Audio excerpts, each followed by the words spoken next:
ตอนนี้ห้าก็มาหอดน้ำสีทำหอยนี่เจ้าแผดโลกาฝุ่นล้านเพิ่นโลกาให้เบิ้งได้เบิ้งซาหน่อยโลกให้เบิ้งได้เบิ้งก็จะได้โลกาเมื่อยบ่ไม่แบบบ้านๆเลยพี่น้องกินข้าวเปิดถามมากกับยูทงไฮทงหน้าเด้อพี่น้องตอนนี้สลากกับกำลังยางสิไปดำหน้าแล้วพี่น้องลมแห้งฝนกับโลกพี่น้องกราบทักทายสบายดีพ่อแม่พี่น้องที่อยู่ภายในและก็ตามประเทศเด้อวันนี้ก็มาพบมาขอกับสลาคือเก่า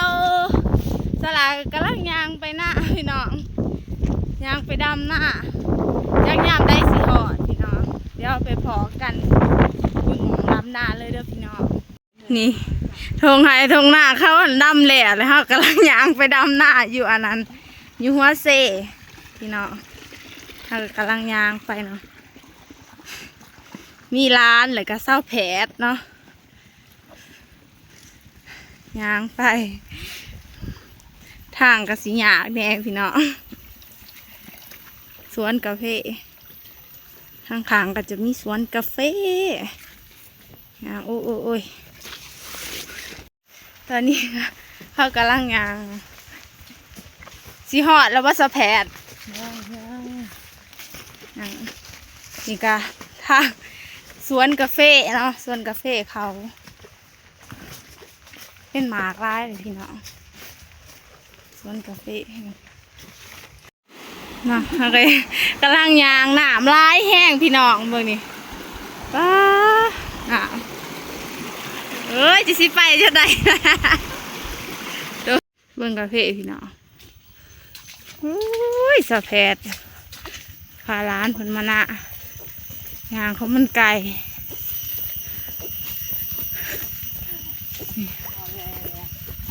หอดหน้าเด้อพี่น้องนี่เลยนี่หอดบันทีเหียบหอยจักจ้านเมื่อยบ่บ่เมื่อยโอ้ยจะแม่นจะเก่งเนาะจะบ่เมื่อยเนาะหน้าเขาก็สร้างใหม่เนาะนี่หน้าสะแผดกำลังไทยนะ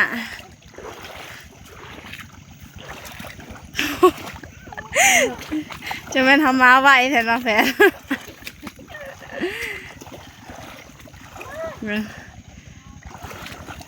กำลังไทยนะพี่น้องถ้ามีอยู่น้ำใส่จะว่าบุมีน้ำ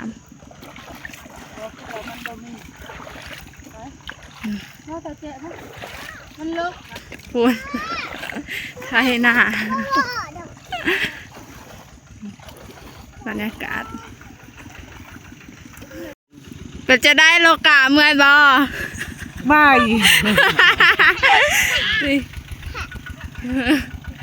สองผัวเมียเป็นไทยนะเด้อพี่น้อง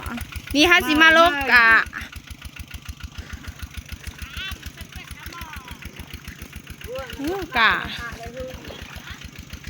กางามเนาะกาเขียวเป็นเขียวจะได้สะแผดลูกใครเบิ้งเนี่ยเบิ้งสะแผด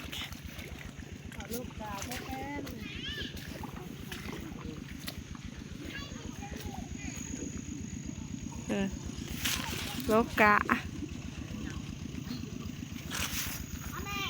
อันนี้เขาเห็ดให้มันกวางเองเนาะโอ้เขาเห็ดเป็นไฮเดียวเนาะ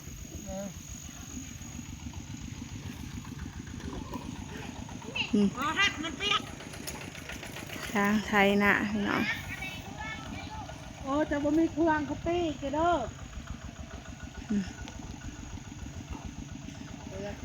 ร้านดื้อลายไม่เกิดเด้ตอนนี้ห้าก็มาหอดน้ำสีทำหอยนี่เจ้าแผดโลกาฝุ่นล้านเพิ่นโลกาให้เบิ้งได้เบิ้งซาหน่อยโลกให้เบิ้งได้เบิ้งฝุ่นซาหน่อยก็โลกาเต้นได้พี่น้องฝุ่นน้าสาวกับล้านเพิ่น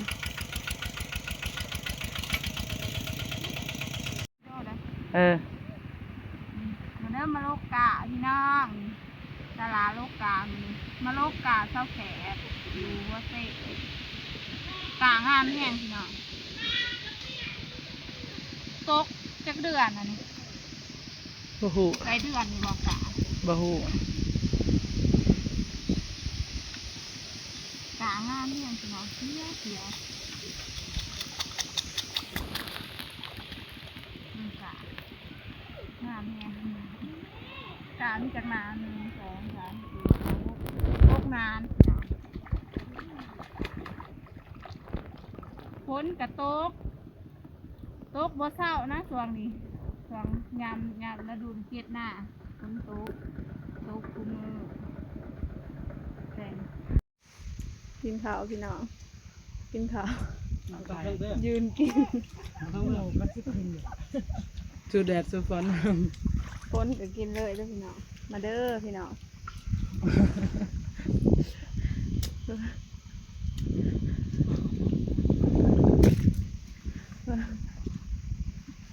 กินข้าว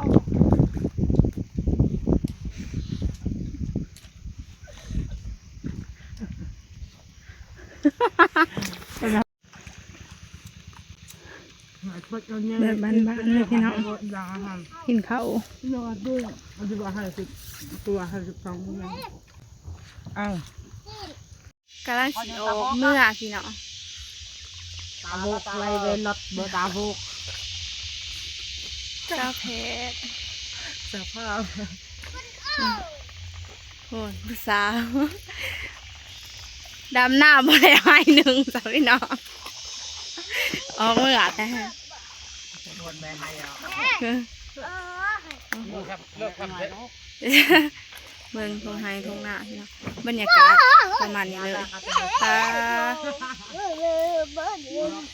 สำหรับคลิปนี้ก็ขอจบเพียงเท่านี้เด้อเจอกันใหม่คลิปหน้าเด้อก็ฝากทุกคนเป็นกำลังใจให้สาวหลาเล่าไต่ในเด้อสำหรับคลิปนี้ก็ขอลาไปก่อน